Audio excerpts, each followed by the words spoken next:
katapusan. Ang kasaysayan sa Diyos, wala'y sinundanan, wala'y katapusan.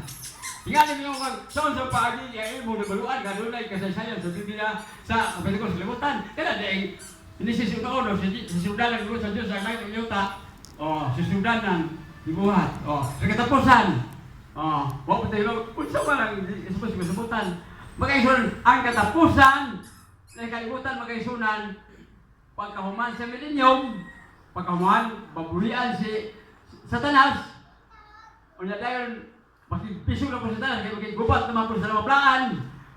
Paula nun, o kayo ang kalimutan, na dahil, ang kalimutan, bawal kayo, paigon, matod pa niya sa sinulat ni Apostol Pedro, sa Kapitulo 3, sa libro ni Pedro.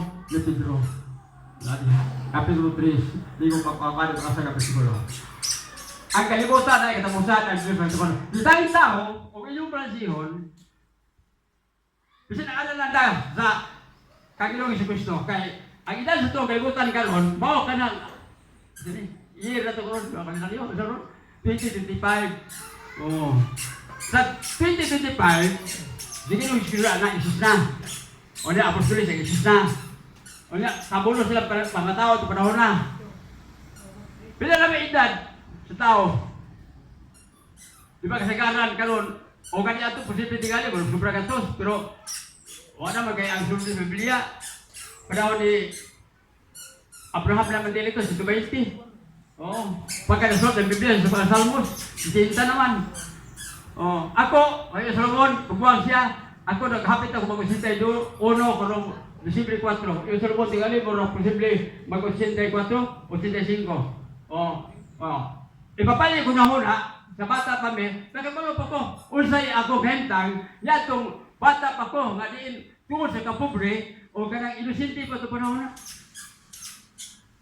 Tingali ko ba, di mo sugaan, pero kung sugaan na naman. Kaya ba, madinuod na, kawa ba yung lalain? Kami sa unan na sa kayo, bisibilita. Usa ba yung bisibilita, bahag?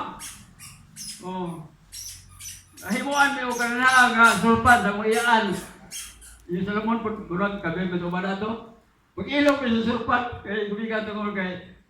Wala kayo. Kaya karoon, di ba? Pila naman ang brief yung tumapata. Pila, hindi ka tayo. Lapis ka. Kaya kita na. Mura pa isuon. Baik na. Ang dasig ni Apostol Pablo sa isulat.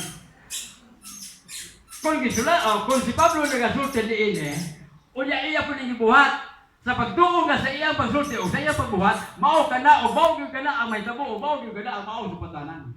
Apan yun siya nga, gawas kon, kawang lamang ang inyong pagbuhat. Muna ito ron.